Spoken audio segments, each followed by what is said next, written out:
Assalamualaikum warahmatullahi wabarakatuh.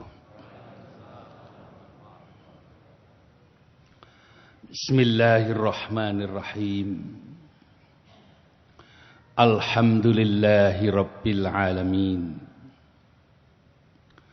Asyhadu an la ilaha illallah wa asyhadu anna Muhammadan abduhu wa rasuluh. Allahumma salli ala Muhammad wa ala ali Muhammad kama sallaita ala Ibrahim wa ala ali Ibrahim innaka Hamidum Majid. Allahumma barik ala Muhammad wa ala ali Muhammad kama barakta ala Ibrahim wa ala ali Ibrahim innaka Hamidum Majid. Fa inna astaqal hadithi kitabullah wa khairal hadi hadi Muhammadin sallallahu alaihi wasallam wa syarrul umur muhdatsatuha wa kulla muhdatsatin bid'ah wa kulla bid'atin dhalalah. Usikum wa iyaya bitaqwallah. Jamaah salat subuh yang di Islam, kesulitan ekonomi terutama masyarakat bawah sangat mengiris hati kita. Sementara kita juga atau sahabat-sahabat kita hampir tiap pekan berdoa istighatsah, memohon pertolongan kepada Allah, tapi seolah-olah pertolongan ini tertunda. Kita analogikan sekarang,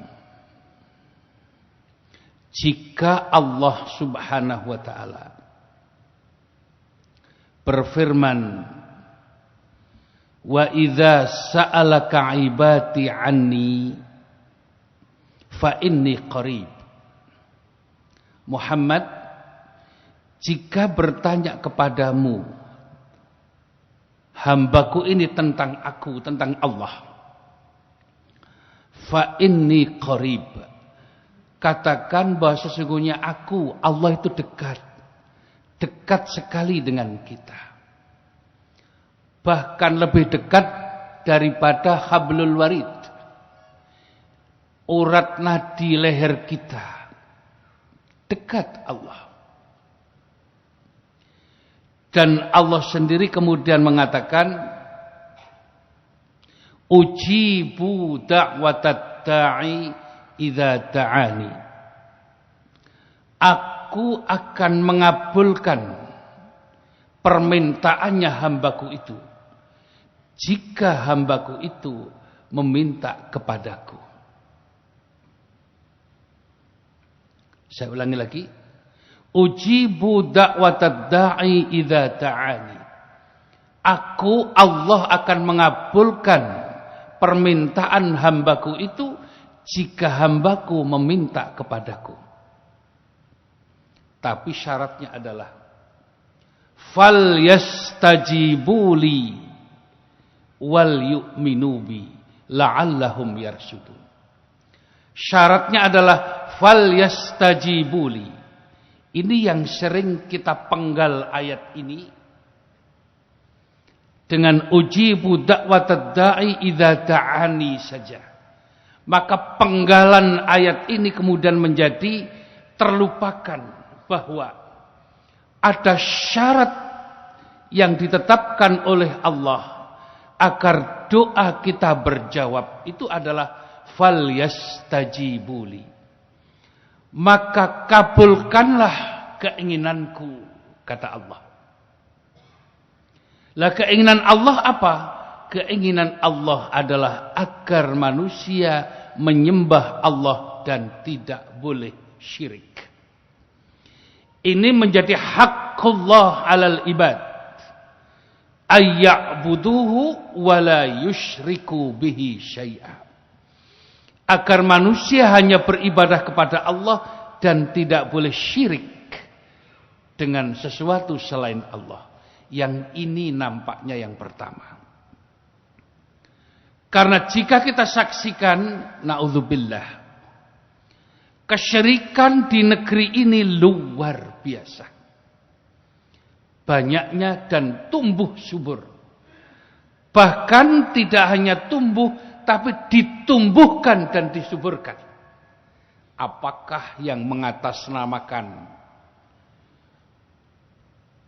wisata religi? Apakah yang mengatasnamakan komoditas wisata? Apakah yang mengatasnamakan tradisional Nusantara? Tapi semua yang berbau syirik itu tumbuh subur dan ditumbuh suburkan di negeri ini. Kalau itu persoalannya, maka syarat yang ditetapkan oleh Allah, fal yastajibuli, tidak terpenuhi. Analogi kita, kalau jenengan meminta kepada seseorang di kantor atau di mana saja, syaratnya tidak terpenuhi, bagaimana? Mungkin dikabulkan? Tidak. Maaf Pak, syaratnya belum cukup. Maaf Pak, dipenuhi dulu syaratnya. Jawabannya akan begitu. Sebagaimana saat kita punya murid, punya mahasiswa, syaratnya naik kelas lulus ujian dulu. Kalau enggak lulus, enggak diluluskan. Enggak naik kelas. Mahasiswa kalau belum selesai skripsi, SKS-nya belum termenuhi, enggak bisa. Jadi ada syarat yang mesti harus dipenuhi. Nah, ini adalah fal yastajibuli, maka penuhilah keinginanku, katanya Allah. Dan syarat kedua adalah wal yu'minu bi, dan percayalah kepadaku, kepada Allah. Ini pun juga tidak terpenuhi. Jamaah yang dimuliakan Allah, terminologi Islam memberikan bimbingan kepada kita bahwa segala sesuatu yang terjadi itu bukan karena semata-mata karena faktor alam, tapi ada kaitannya dengan perilaku kita. Dahulu kaumnya Nabi Nuh dimusnahkan oleh Allah dengan banjir bandang.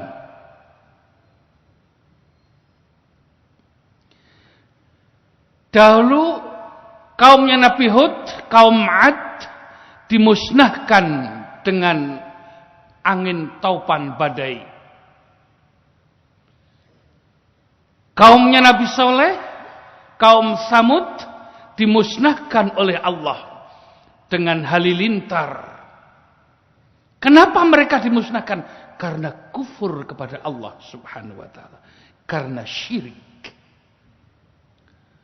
Di zaman Fir'aun, Allah menurunkan azab. Dan bisa kita korelasikan dengan kondisi kita sekarang ini. Di zaman Nabi Musa, zaman Fir'aun, Allah menurunkan azab banjir, ya. Paceklik, ya. Kemudian diturunkan ribuan bahkan jutaan belalang. Dan belalang menjadi wabah. Belalang Pak. Kalau yang suka makan belalang mungkin waktu itu senang. Tapi kalau belalang semuanya, habislah tanaman dan pohon-pohon itu dimakan oleh belalang itu. Selesai belalang, Allah menurunkan lagi apa namanya? Kutu busuk, kepinding ya. Bahasa Inggrisnya tinggi. Yang tidak pernah di atas. Tinggi. Kutu busuk, kepinding. Kumal bahasa Arabnya. Di mana-mana terjadi kumal. Di sandaran, di mana-mana. Bagaimana deritanya saat itu ketika di mana-mana ada tinggi ini. Kemudian yang suka kodok, zaman itu juga Allah menurunkan wabah berupa kodok, zifta atau zafadi. Kodok, Pak. Bu, kodok. Apalah kodok? Tapi kalau di mana-mana kodok, ribet juga kita. Ribet juga kita. Itu zaman Musa, zaman Fir'aun laknatullah. Apakah tanpa sebab? Ya, tentu ada sebabnya. Kalau mereka ingkar dan mempertuhankan Fir'aun laknatullah. Kufur kepada ayat Allah yang dibawa oleh Musa alaihissalam. Bandingkan dengan kita kondisi sekarang ini. Kita memohon kepada Allah. Jumlah kita mayoritas. Tapi coba kita saksikan dengan jeli, kita perhatikan, kita lihat. Apakah hak-hak Allah ini sudah terpenuhi? Padahal kita diajarkan oleh Allah, iyyaka na'budu, hanya kepadamu ya Allah aku menyembah, aku beribadah. Baru kemudian wa iyyaka nasta'in, dan hanya kepadamu kami minta tolong ya Allah. Jadi mesti sholat dulu, mesti ibadah dulu baru kemudian meminta. Kita dibalik sekarang ini, minta dulu ibadahnya belakangan.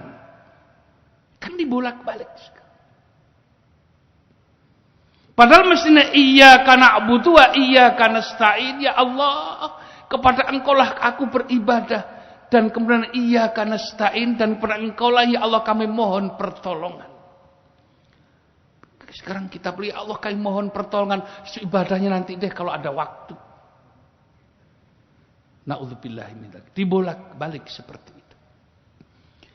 Bagaimana murkanya Allah ketika ayat-ayat Al-Quran dilecehkan. Bapak Ibu yang dimuliakan Allah, ini bukan sembarangan loh. Kalau kita analogikan jenengan misalnya sebagai kepala rumah tangga, sebagai suami, memberikan perintah, aturan di rumah tangga itu, dan dilecehkan oleh istri kita, dilecehkan oleh anak-anak kita, mungkin jenengan juga akan marah loh. Itu setingkat kita manusia. Bagaimana sekarang Allahul Aliyul Azim yang telah mencukupi, memenuhi seluruh kebutuhan kita. Dan Allah mengedepankan rahmatnya daripada kemurkaannya.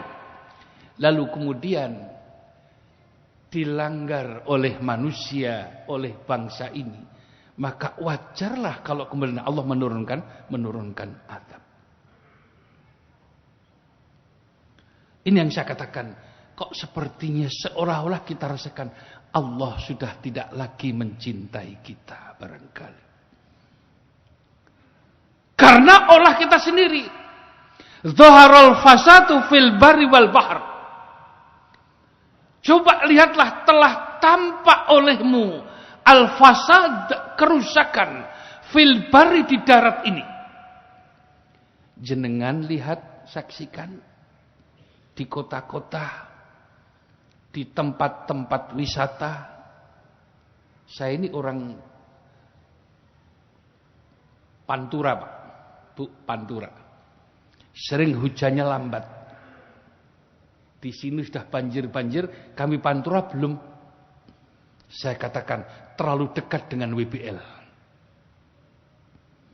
Jadi imbas WBL itu kita rasakan. Dikurangi berkah dan hujannya oleh Allah Subhanahu wa taala. Zaharul fasad, telah tampak kerusakan fil bari, di darat ini, Pak. Belum jenengan melihat ke tempat-tempat rekreasi, ke Malang, ke Puncak, ke tempat-tempat yang lain. Na'udzubillahi min dzalik. Kesyirikan dan kemaksiatan itu merajalela. Begitu juga fil bahr, di dalam laut, di atas laut. Kerusakan dan di darat dan di laut ini semuanya bima kasabat aidinnas, karena keserakahan tangan-tangan manusia. Jadi kalau tiba-tiba kemudian banjir bandang ketika hujan, jangan salahkan hujan, Pak. Karena kita yang teramat sangat rakus. Itu persoalannya. Jamaah yang dimuliakan Allah, miris kalau kita jeli dan mengamatinya. Sehingga karena kondisi umat yang seperti ini, kondisi bangsa yang seperti ini, lalu kemudian Allah mengunci, mengurangi rahmatnya dan menurunkan azabnya. Bukan dihentikan sama sekali, dikurangi saja rahmatnya ini. Padahal kalau seseorang itu dicintai oleh Allah, Allah akan sayang Bapak Ibu. Jenengan mungkin pernah mencintai dan mungkin pernah dicintai seseorang, kan mencintai itu indah. Bapak-bapak mencintai istri. Kalau jenengan cinta betul sama istri, maka tidak pernah disakitinya kok. Bahkan keinginannya dipenuhi kok, Pak. Kita manjakan orang yang kita cintai itu. Bahkan ketika lupa pun kita maafkan, kita ingatkan. Begitu juga sesama yang para ibu-ibu terhadap bapak juga sama. Yang namanya cinta mencinta itu pastilah ada pengorbanan, ada saling memahami. Maka Allah Subhanahu wa taala sepertinya sudah berkurang cintanya kepada kita, bangsa ini, sehingga tidak berkesudahan ujian dan fitnah yang terus-menerus terjadi. Oleh karena itu jamaah yang dimuliakan Allah, jangan meratap berputus asa. Jangan menyalahkan siapa-siapa. Tapi setidaknya kalau kita mendiagnosa sebuah penyakit, kita temukan. Jadi pengalaman kalau ke dokter, orang sakit kepala akan ditanya dulu tensinya, makannya, beolnya bagaimana, kondisi. Semuanya akan ditanya. Setelah informasi semua disampaikan, barulah dokter akan mendiagnosa, begini hasilnya, begini persoalannya, ini masalahnya. Tidak jauh dari itu. Jika Allah itu mendahulukan rahmatnya daripada azabnya, sekarang dikurangi oleh Allah Subhanahu wa taala. Negeri yang gemah limpah loh, Cinawe, yang tidak kurang apa-apa, semuanya ada dan semuanya bisa terjadi. Tapi umat Islam yang banyak ini ternyata seperti itu kondisinya. Setelah kita diagnosa seperti ini Bapak Ibu yang dimuliakan Allah, supaya jenengan jangan menyalahkan orang lain. Jangan menyalahkan siapa-siapa. Coba sekarang kita introspeksi, kalau ini persoalannya, jangan-jangan kita sendiri yang tidak bersyukur kepada Allah atau kurang bersyukur. Jangan-jangan kita sendiri yang tidak melaksanakan perintah Allah. Jangan-jangan kita sendiri yang tidak hormat kepada Allah. Tidak melakukan, memenuhi hak-hak Allah atas kita. Kita introspeksi. Setelah tahu itu, bagaimana kita mengembalikan agar Allah memberikan cintanya kepada kita. Sama seperti ibu-ibu, bapak-bapak, kalau rumah tangganya mulai renggang, mulai cekcok terus, dievaluasi dan introspeksi. Lalu mencoba membenahi kembali apa yang kurang kita benahi. Yang kurang mana tuh Bu, Pak? Nah, yang tidak sempurna mana? Kita sempurnakan. Kita perbaiki. Untuk kemaslahatan bersama. Demikian pula terhadap Allah Subhanahu wa ta'ala. Jamaah yang dimuliakan Allah. Suatu hari Rasul sallallahu alaihi wasallam terlambat ke masjid. Para sahabat sudah menunggu sholat subuh. Sudah nunggu lama, enggak keluar-keluar juga. Tidak keluar-keluar juga. Akhirnya Abu Bakar Siddiq memerintahkan, Bilal coba lihat ada apa Rasulullah kok enggak keluar-keluar. Tidak seperti biasanya ini. Ketika Bilal bin Rabah mendekati rumah Rasul dan Assalamualaikum ya Rasulullah. Tidak ada jawaban dari dalam rumah itu.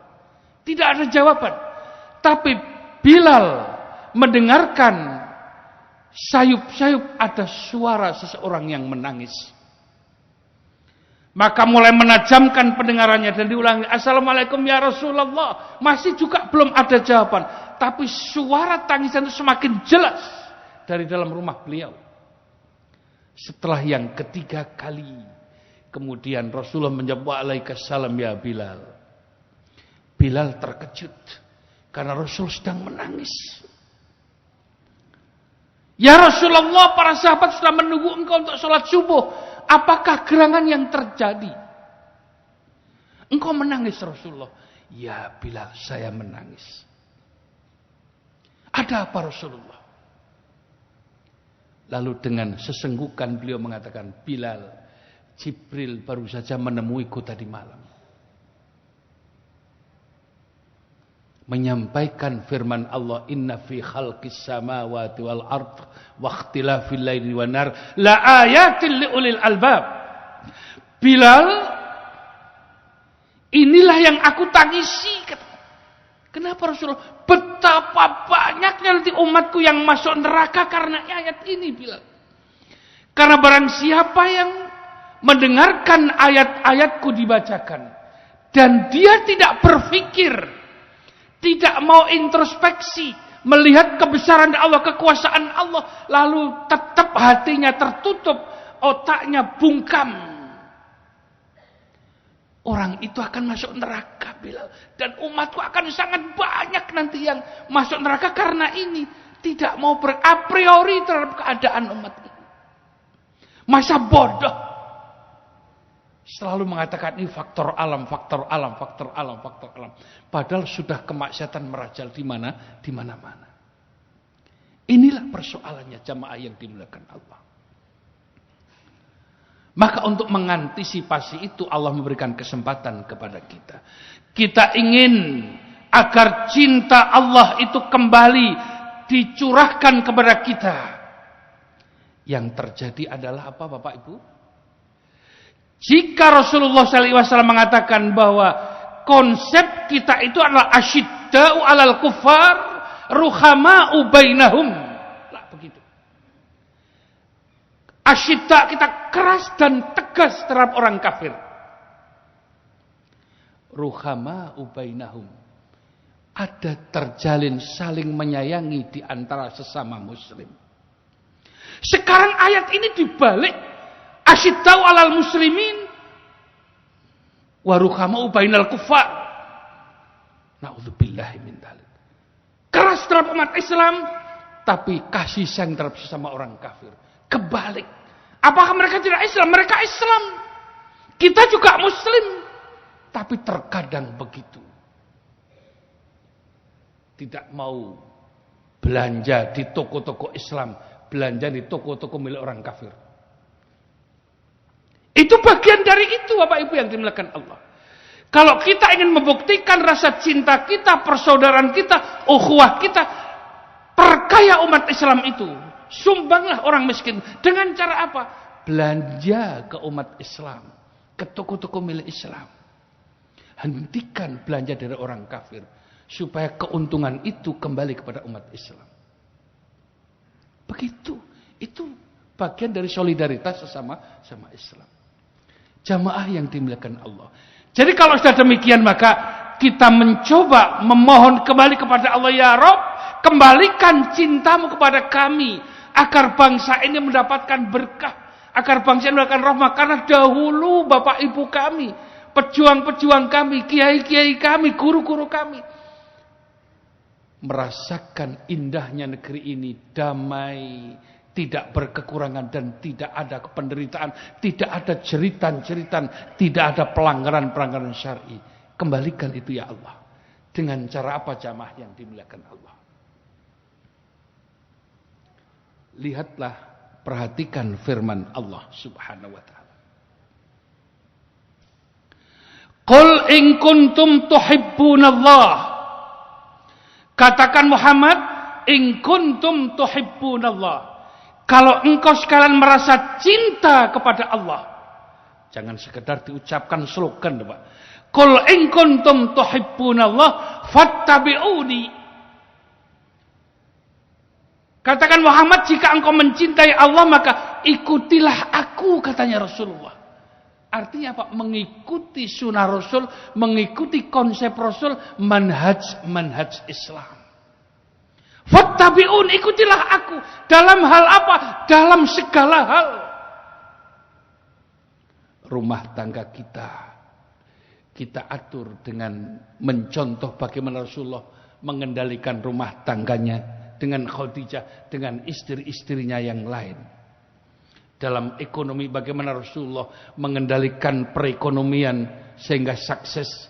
Dalam tatanan masyarakat, dalam tatanan politik, dalam tatanan hukum, dalam segala aspek kehidupan. Tidak ada yang kelewat. Semuanya sudah dicontohkan Rasulullah sallallahu alaihi wasallam. Kita tinggal mencontoh saja. Tapi mohon maaf, umat Islam sering lebih cinta mengikuti sang bintang-bintang film aktor. Gaya artis begini ikut, gaya ini begini ikut, ini ikut, ini ikut. Dianggap semua yang datang dari barat itu hebat. Kata siapa? Orang Kristen sendiri mengakui kok. Michael Hyatt itu menempatkan Muhammad sallallahu alaihi wasallam di urusan teratas, di urutan teratas yang paling tinggi, nomor 1 dari tokoh 100 tokoh-tokoh dunia yang dia himpun. Dan beliau mengatakan 20 tahun mengadakan analisa dan penelitian ini sehingga Muhammad sallallahu alaihi wasallam orang nomor 1 di dunia, khairul bashar. Kurang apa lagi sekarang? Allah sendiri berfirman, laqad kana lakum fi Rasulillahi uswatun hasanah. Sungguh pada diri Rasulullah SAW itu ada suri tauladan yang baik. Jadi begitu Bapak Ibu, kita mengendalikan bahtera rumah tangga kita dengan mengikuti Rasulullah Sallallahu Alaihi Wasallam. Fattabi'uni. Dan yang paling penting dan prinsip adalah di dalam urusan agama dan peribadatan. Maka bid'ah itu dicela oleh Islam itu karena itu. Menambah-nambah. Dan jangan berpikir merasa lebih hebat daripada Rasulullah sallallahu alaihi wasallam. Sehingga jangan yang berbau-bau Arab. Kalau tidak Arab terus apa? Wong Indonesia enggak punya bahasa apa-apa itu. Bahwa kosakata bahasa Indonesia itu hampir seluruhnya dari bahasa Arab. Kalau tidak mau Arab terus apa? Itu masalah. Kenapa tiba-tiba menyalahkan Arab kalau kita tidak sanggup untuk mencontoh meneladani Rasul sallallahu alaihi wasallam? Maka fattabi'uni ini adalah amanah di atas pundak-pundak kita.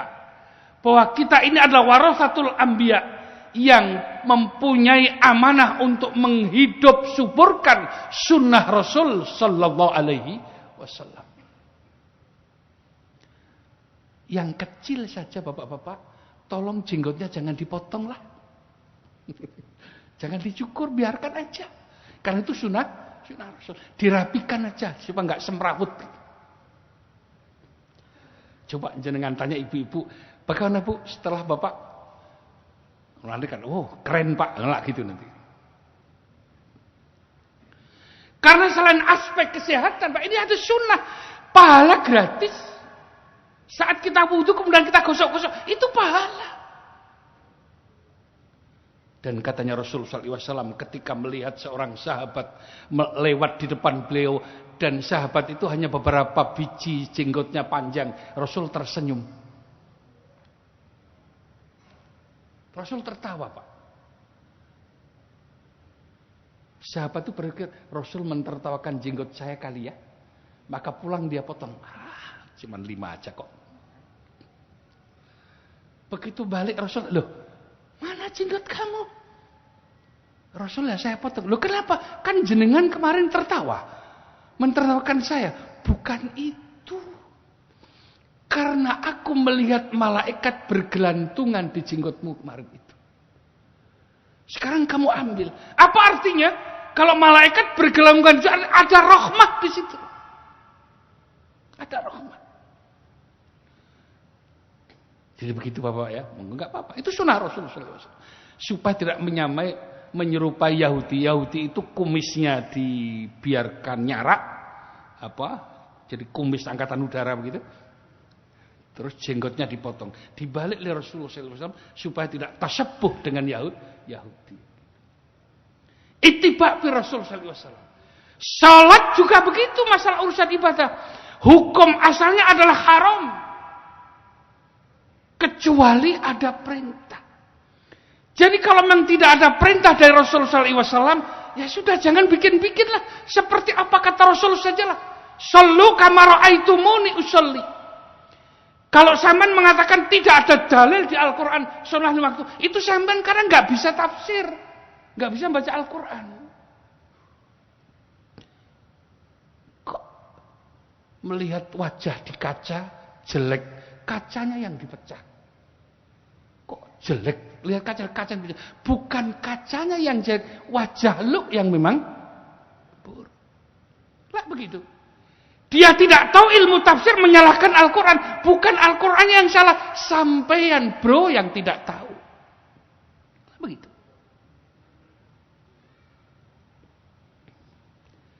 Jadi kita yang pertama adalah fattabi'uni, ikutilah aku, mengikuti sunnah Rasul sallallahu alaihi wasallam dalam seluruh aspek kehidupan.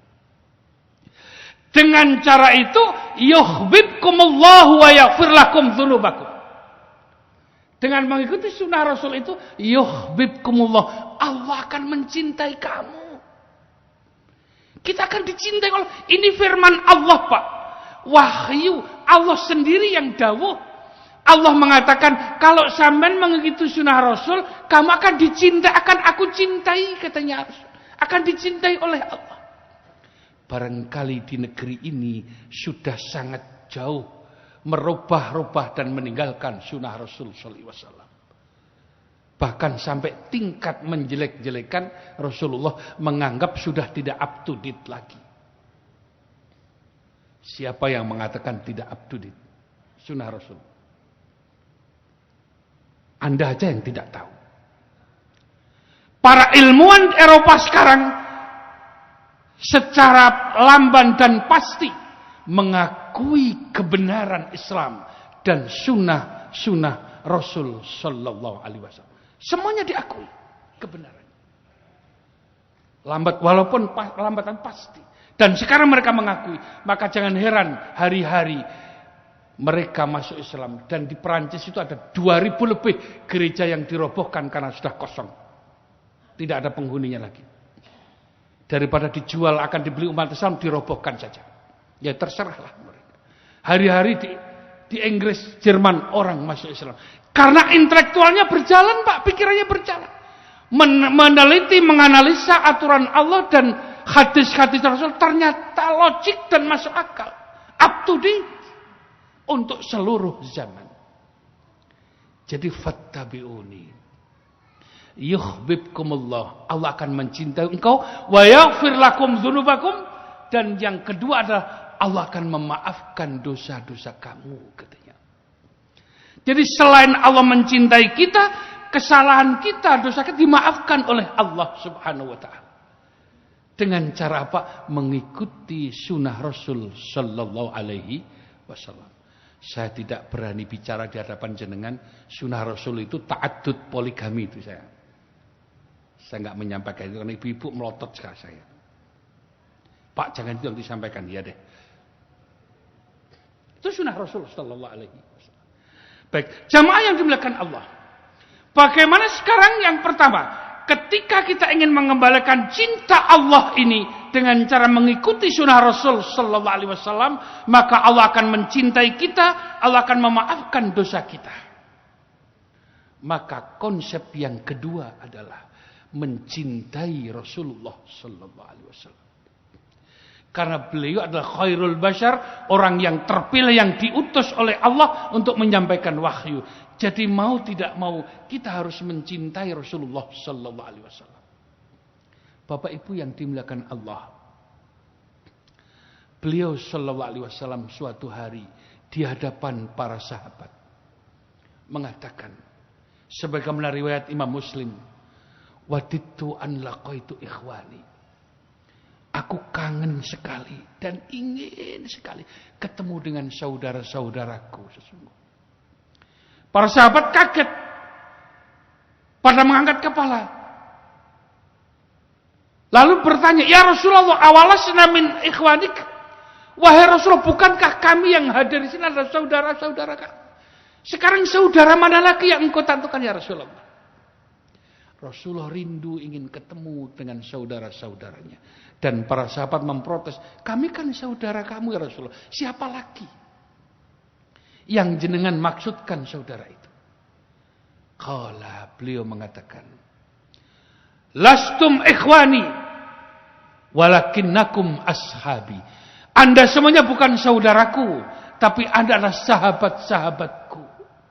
Lebih kaget lagi para sahabat. Kamu bukan saudaraku, tapi kamulah sahabat-sahabatku. Tapi siapakah saudaramu Rasulullah sallallahu alaihi wasallam? Qala, beliau kemudian mengatakan, "Fa amma ikhwani." Adapun saudaraku itu adalah humul ladzina amanu bi walam yarawni. Saudaraku itu adalah orang-orang yang beriman kepadaku sekalipun dia tidak pernah melihat aku. Jadi kita semuanya ini diklaim, diaku oleh Rasulullah SAW sebagai saudara beliau karena kita tidak pernah melihat beliau, tapi kita beriman kepada beliau. Dan beliau menjanjikan janji besar akan memberikan syafaat kepada kita yang mengikuti sunnah Rasul Sallallahu Alaihi Wasallam. Kelak di hari kiamat akan diberikan syafaat oleh Rasulullah Sallallahu Alaihi Wasallam. Janji luar biasa. Di saat orang tidak lagi bisa mengharapkan saudaranya, di saat orang tidak bisa lagi mengharapkan hartanya, yauma la tanfa'u malu wala banun illa man atallaha biqalbin salim. Di hari kiamat yang tidak ada gunanya harta dan anak-anak, illa man atallah, kecuali orang yang kembali kepada Allah biqalbin salim, dengan hati yang bersih, hati yang tidak korengan, hati yang tidak berpenyakit. Jadi Bapak Ibu yang dimuliakan, bersihkan hati kita. Pembersihan pertama, gerakan membersihkan hati pertama adalah dari kesyirikan dan bid'ah. Ini gerakan pembersihan hati kita yang pertama. Bersihkan dari syirik, bersihkan dari bid'ah. Ini yang pertama. Baru nanti akan yang lain-lainnya. Jadi kita mesti mencintai Rasul Sallallahu Alaihi Wasallam. Kalau sudah demikian, jamaah yang dimuliakan Allah, yang ketiga adalah kita mencintai sesama Islam, mencintai saudara kita. Karena Rasul Sallallahu Alaihi Wasallam memberikan batasan jelas, tegas dan pasti. La yu'minu ahadukum hatta yuhibba li akhihi ma yuhibbu li nafsihi. Tidaklah kamu itu beriman, belum disebut mukmin. Sekalipun ngaku-ngaku iman, belum disebut mukmin, belumlah beriman. Hatta yuhibba li akhihi, sehingga engkau sekalian mau mencintai saudaramu. Mencintai saudara kita sama muslim. Ma yuhibbu li nafsihi, sebagaimana kita mencintai diri kita sendiri.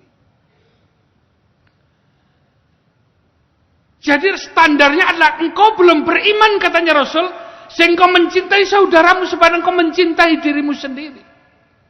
Bagaimana para sahabat Nabi ketika program ta'akhah mempersaudakan kelompok muhajirin dan ansor di Madinah oleh Rasul sallallahu alaihi wasallam, disambut dengan gegap gempita oleh para sahabat.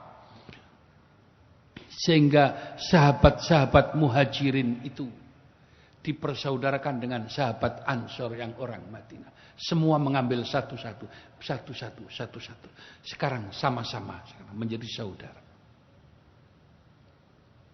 Sampai suatu hari Abdurrahman bin Auf tiap pagi itu terlihat oleh saudaranya kok seperti ngelamun gitu. Ngelamun. Maka dia, wahai saudaraku, apakah yang engkau pikirkan?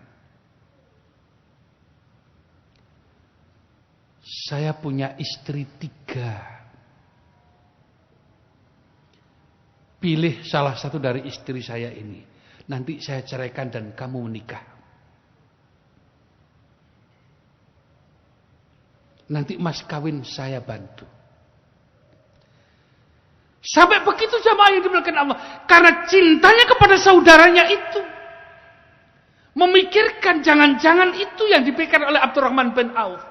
Sehingga tiap pagi ngelamun sendiri. Jangan-jangan karena nggak punya istri, mau nikah juga nggak punya uang untuk mas kawin. Sudahlah, ambil salah satu, sampean pilih dari salah satu istri saya ceraikan nanti kamu nikahi. Tak bantu untuk mas kawinnya. Maka beliau menjawab, bukan itu yang saya pikirkan. Kalaupun iya, belum tentu istri kamu suka sama saya. Mungkin saya senang, tapi dia jangan-jangan tidak senang. Lalu apa yang kau pikirkan saudaraku? Tolong tunjukkan jalan ke pasar besok. Saya ingin melihat pasar. Setelah itu kemudian diantarkan ke pasar.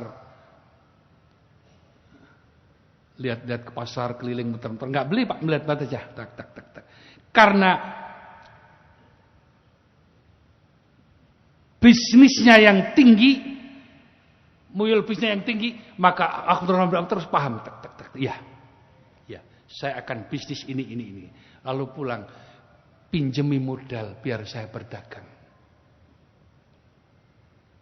Lalu kemudian diberi modal dan kemudian mulailah berdagang. Dan Abdurrahman bin Auf menjadi sahabat yang kaya, menjadi milioner. Di sini Bapak Ibu yang dimuliakan Allah. Bagaimana kemudian kalau ini dibalik di negeri ini? Saudaranya sendiri dibiarkan kelaparan, saudaranya sendiri dibiarkan tidak punya pekerjaan, tapi diberikan oleh orang kafir. Yang itu notabene bukan Islam. Apakah itu namanya orang mukmin? No, tidak. Karena Rasulullah SAW tegas mengatakan, la yu'minu ahadukum, tidaklah beriman salah satu di antara engkau sekalian, hatta yuhibba li akhihi, sehingga engkau mencintai saudaramu, ma yuhibbu li nafsi, sebagaimana engkau mencintai dirimu sendiri.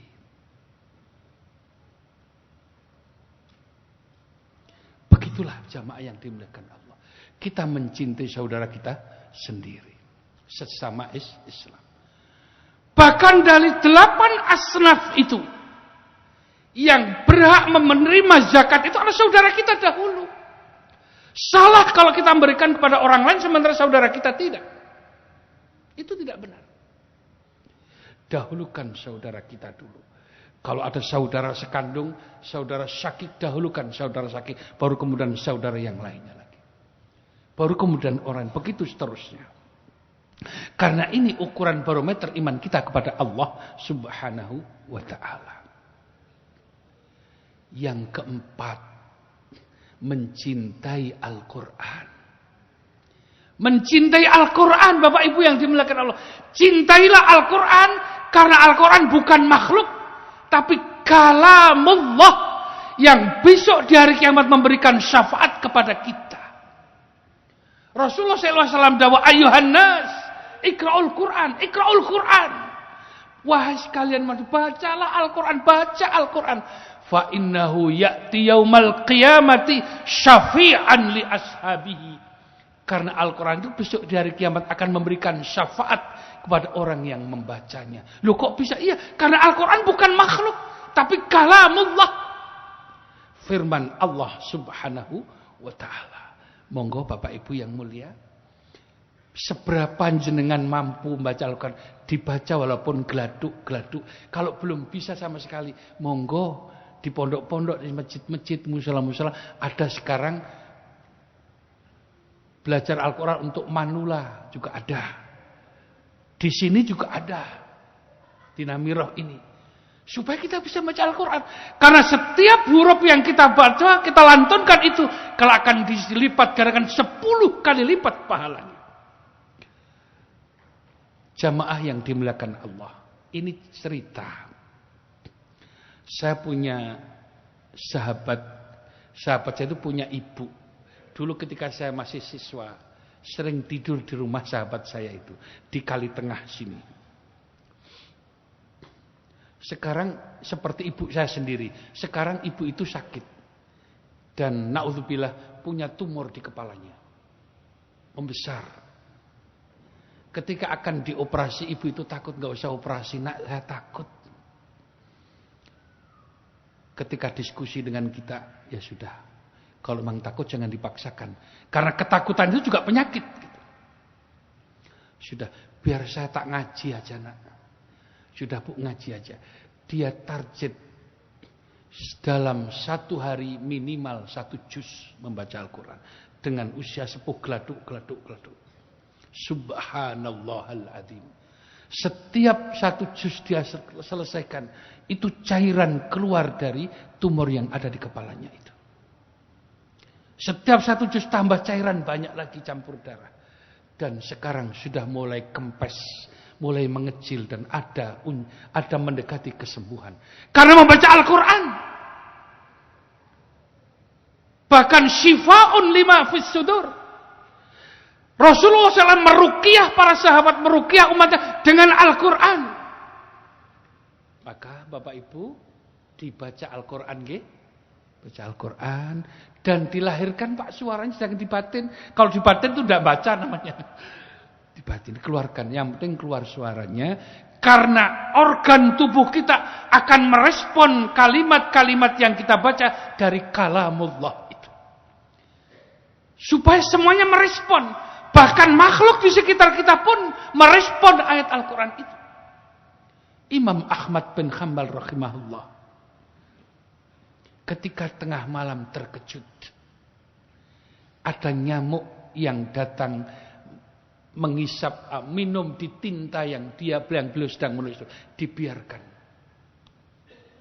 Beliau sedang menulis ayat Al-Quran. Dibiarkan supaya minum dulu. Setelah itu kemudian pergi. Lalu ada kalajengking, ada akrab merambat di tubuhnya dan beliau sedang mengaji.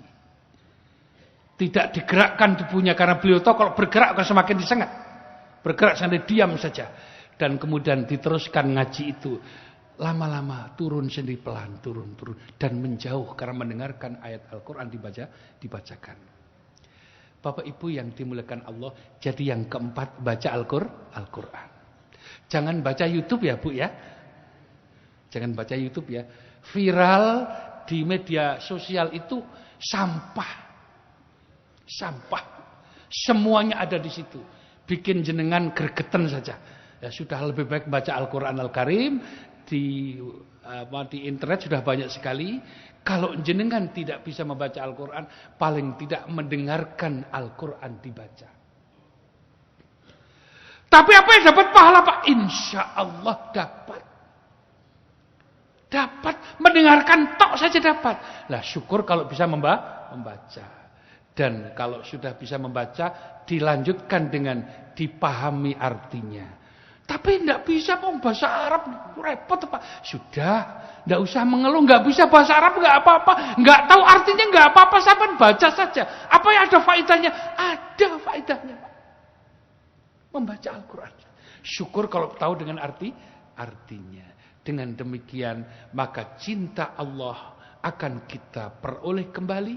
Dan kita akan mendapatkan pertolongan Allah subhanahu wa ta'ala. Karena hitungan matematik kita, kondisi sekarang kayaknya kita sulit untuk bangkit kecuali dengan pertolongan Allah subhanahu wa ta'ala. Bagaimana kita dicengkeram oleh Cina di mana-mana sekarang. Sampai kerupuk aja made in Cina. Bingung, semua serba Cina. Bagaimana kita akan membebaskan itu? Satu hal, kita kembali kepada Allah untuk mendapatkan cinta Allah. Dan Allah tidak akan menelantarkan hamba-hamba yang dicintainya. Demikian Bapak Ibu yang dimuliakan Allah, mudah-mudahan sedikit ini menjadi penggugah hati kita, bisa menjadi penyuluh di kegelapan dunia ini. Dan sarapan pagi kita insyaallah. Aqulu qouli hadza astaghfirullahaladzim. Subhana rabbika rabbil izzati amma yasifun. Wassalamun al mursalin. Walhamdulillahirabbil alamin. Assalamualaikum warahmatullahi wabarakatuh.